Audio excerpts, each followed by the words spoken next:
when you just flick on things without thinking twice about it. And it's actually non-negotiable. Our rights are on the line, folks. This is very serious because it affects me and my personal safety and my family's personal safety. Would you feel safe in a London run by someone who tweeted and liked those things? I'm very careful what I say now, and I've thought long and hard about this, Tom. Watching this made me forget that I really don't like her as an actress. And if you disagree with this sentiment, just hit the unfollow button. I don't need your business.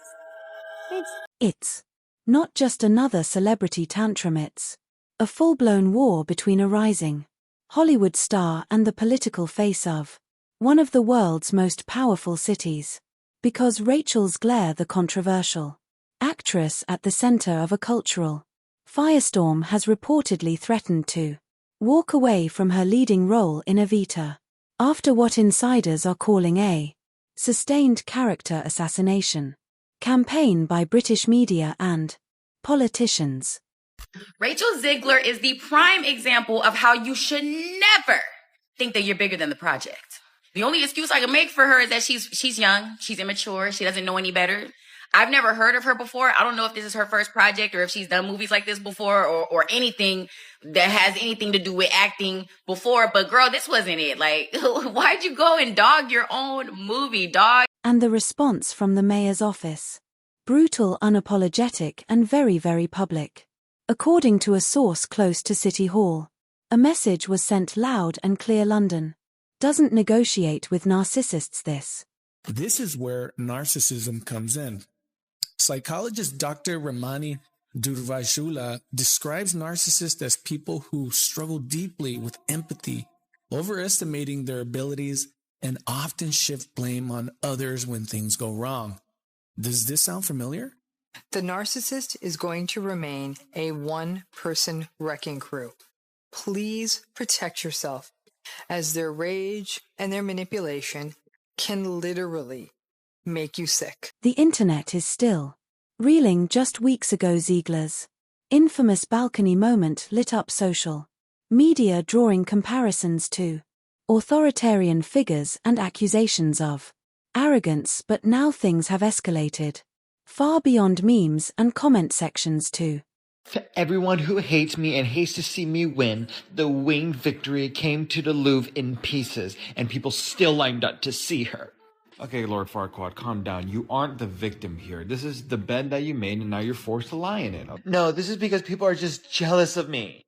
No, it's because you held a really unpopular opinion. You're just a hypocrite, and people don't like that. This is about reputation, politics, and whether Rachel Zegler will even make it to opening night, because behind the scenes things are falling apart. Insiders claim she's growing increasingly isolated from the cast.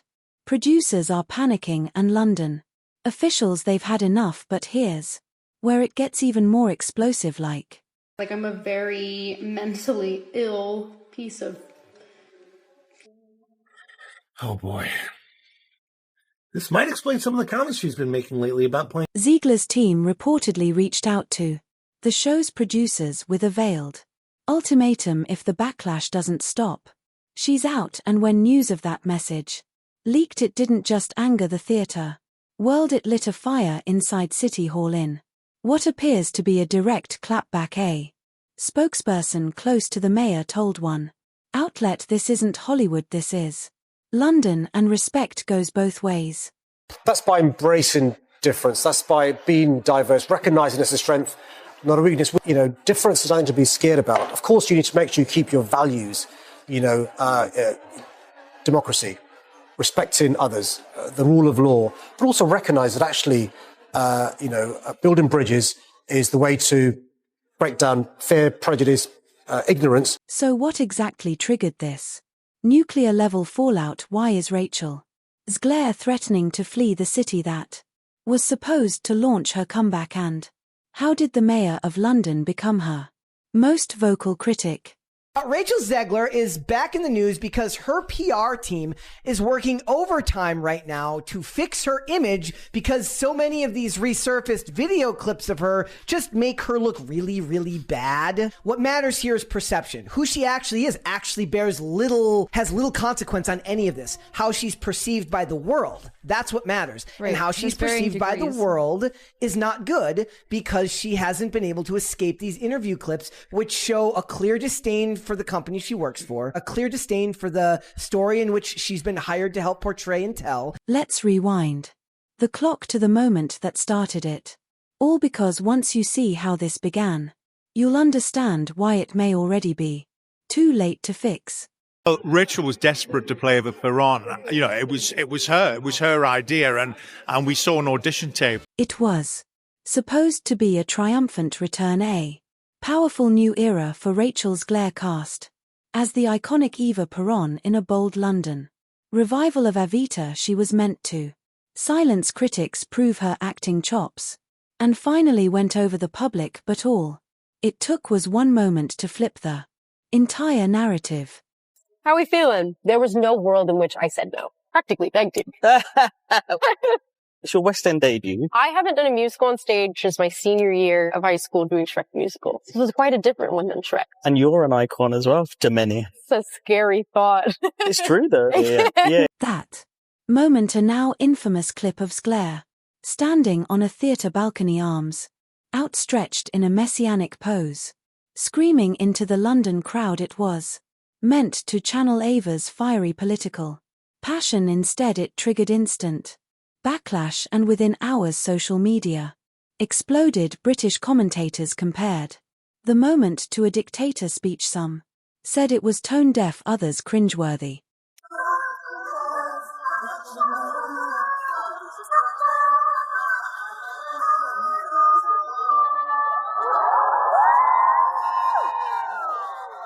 The memes came fast, the side-by-sides with authoritarian leaders came faster.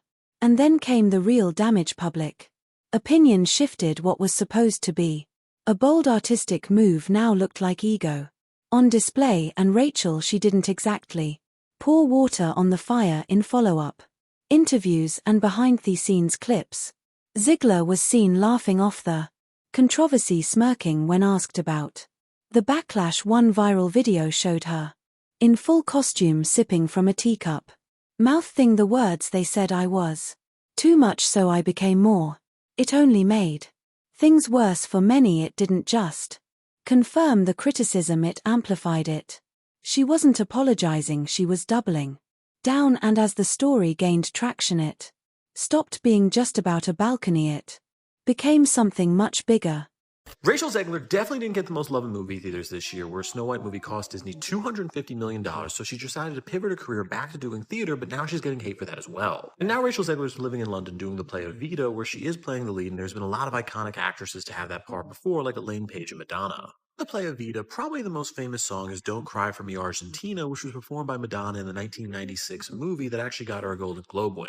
So now Rachel Zegler's performing, and she is doing an amazing job, but a lot of people don't like how her and the play decided to organize this. But they've organized it so instead of Rachel Zegler singing inside the theater for the people who paid money for the ticket, she actually goes outside and sings on the balcony where people who didn't pay anything, and they've actually gotten crowds of over 600 people. But the problem is the people actually in the theater are really pissed off about it because tickets are going for as high as $500, but they're actually just watching a live stream of Rachel Zegler singing for a bunch of people who didn't pay anything. And to be fair, this wasn't entirely Rachel Zegler's decision, but she did support the idea, saying it makes the play for everyone. Well, except for actually the people who paid money to see it, which is kind of a problem. But with that, I'm Charles Paul. Please subscribe to learn something. A balcony moment didn't just fracture her image, it sparked a cultural conversation, and it set the stage for the brewing war between Rachel Zegler and the City of London. But that was just the beginning, because the backlash wasn't limited to online noise. Soon the heat was coming from inside the city's political heart.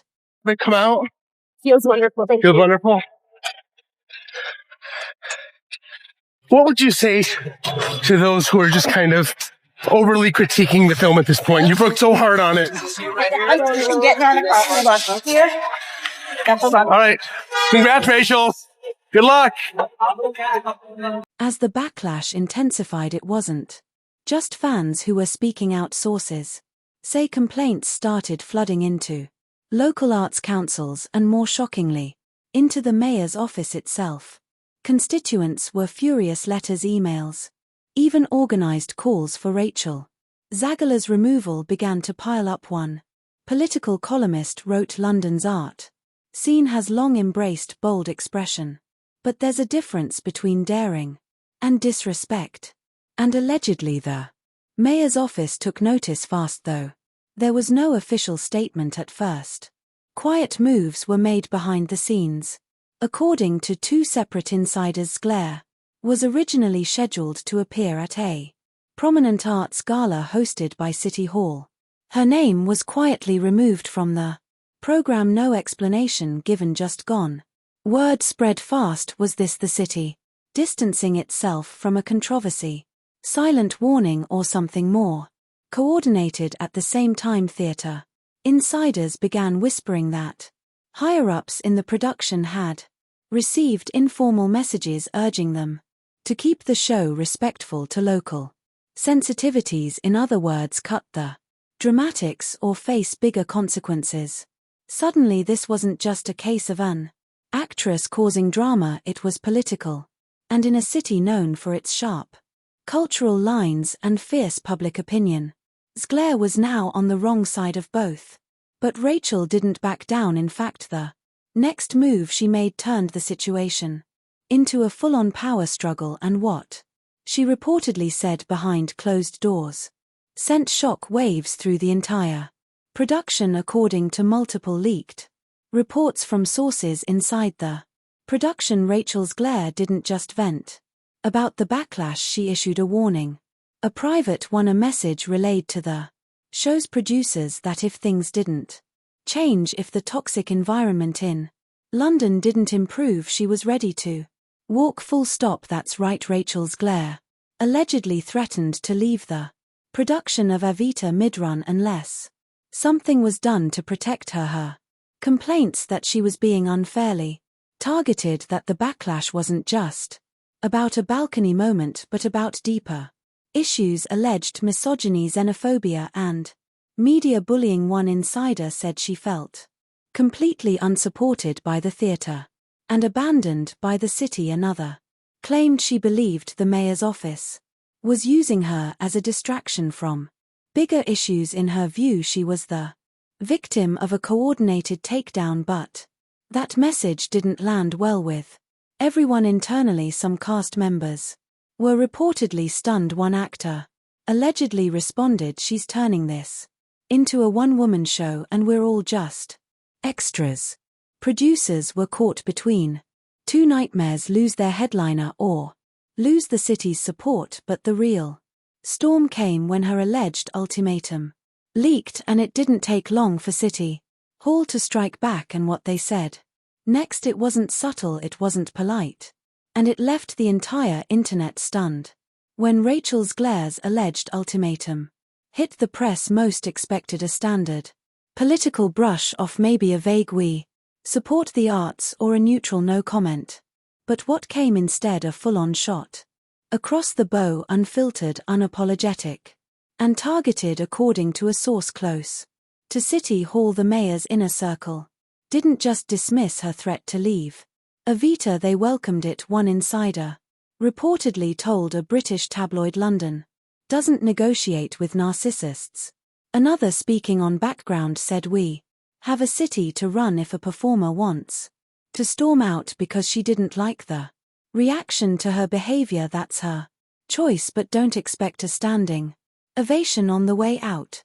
Then came the real blow, an official statement from the mayor's Cultural Affairs Office, which, while not naming Rachel directly, was clearly aimed at her. It read, "London has always been a beacon for bold art and fearless performance, but respect must be mutual. Our city values cultural expression, but it does not tolerate contempt for our history, our audience, or our institutions." The message was clear. Rachel Zegler wasn't being silenced, she was being checked, not by angry fans or social media mobs, but by the government itself. And that kind of public pushback, it's almost unheard of, especially against a Hollywood name with a major production underway, but it didn't end. They're just hours after the statement. Fans noticed that official City Arts accounts had removed all promotional mentions of Evita billboards featuring Zegler mysteriously vanished from a few key transport hubs. Was it coincidence, or was London making its disapproval loud and visible? Either way, the tide had turned, and for Rachel Zegler the question wasn't just whether she'd stay in the role, it was whether her entire career was about to take a hit, especially in the youth, because while her team scrambled to control the damage, the industry was already watching, and not everyone liked what they saw behind the scenes. A new kind of silence had started forming. Casting directors weren't returning calls. Producers in London's West End, once rumoured to be eyeing Zegler for future roles, were suddenly moving in other directions, and talent agents, they were quietly advising clients to steer clear of the Evita drama. It wasn't just bad press, it was becoming a professional liability. One prominent UK theatre producer, speaking anonymously, said, "When controversy follows you across productions and borders, people start asking whether the problem is the project or the person." Another added, "It's not about talent, it's about trust. And right now there's a perception issue Rachel's team hasn't solved." Worse still, rumours began to spread that Zegler might be quietly blacklisted from future UK-based roles. Nothing official, of course, no public denouncement or hard bans, but subtle signs. Casting calls where her name no longer came up, scripts that once circled back to her team going mysteriously cold. Even in the US, where she had more supporters, industry insiders were watching closely, because while many sympathized with her struggles, the optics of threatening to quit over criticism, then doubling down when a city pushed back, didn't exactly scream professionalism, especially in an industry already on edge about PR disasters, diva behavior, and brand risk. To some, Rachel was being unfairly targeted. To others, she was unraveling in real time. But one thing was certain, the Rachel Zegler London saga wasn't just a scandal, it was now a career moment, one that could define her trajectory for years. But what about the public? Were they just watching the drama or taking sides as the headlines kept rolling and the tension between Zegler and City Hall intensified? Something strange happened. The internet didn't just react, it split. On one side you had a wave of voices defending Rachel Zegler, saying she was being unfairly dragged by a city that couldn't handle a woman with strong opinions and unapologetic presence. Hashtags like "I stand with Rachel" and "Let her act" began trending, with fans calling her a bold artist standing up against establishment control. One viral tweet read, "Rachel Zegler is being punished for being confident and female. If she were a man, this wouldn't even be a story."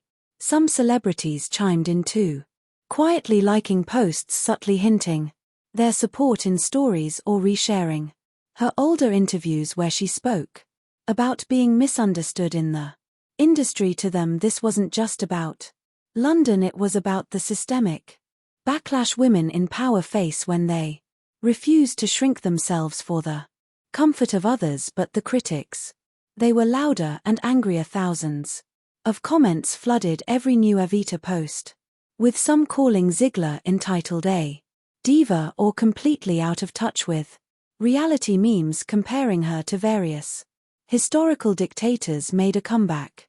British tabloids ran think pieces with headlines like "Why Rachel Zegler May Never Work in London Again," and local theatre fans weren't shy either. Many said she disrespected the stage, the audience, and the legacy of Eva Pon, turning a powerful role into a personal PR meltdown. Even neutral voices had trouble staying neutral. YouTube breakdowns, podcast debates, and panel shows all picked up the feud. Some wondered if Rachel was spiraling under the pressure, others questioned whether the backlash had gone too far. But one Thing was clear the public wasn't done. With Rachel Zegler not by a long shot. And no matter which side you were on, the final question still loomed. Well, now the threats, the backlash, the brutal statements, the cancelled appearances, this wasn't just a celebrity misstep, it became a high-stakes standoff between fame and accountability, between artistic ego and public expectation. Rachel Zegler came to London to reinvent herself. Instead, she walked into a cultural firestorm that may have changed her career forever. She's still in Evita for now, but with producers scrambling to keep the show afloat, and her relationship with the City of London in ruins. The clock is ticking. Will she stay and weather the storm, reclaiming the narrative one performance at a time, or will she leave the stage, frame herself as the misunderstood victim, and head back to Hollywood hoping people forget? Only time will tell, but the bigger question lingers. Is this the fallout of a young star finally standing her ground, or the unraveling of someone who flew too close to the spotlight without knowing how to land? One thing's for sure, Rachel Zegler's war with London is far from over, and the next move she makes could decide everything from her reputation to her future roles. If you want to keep up with what happens next, and trust me, there will be a next chapter, make sure to subscribe, turn on notifications, and stay locked in. This story is just getting started.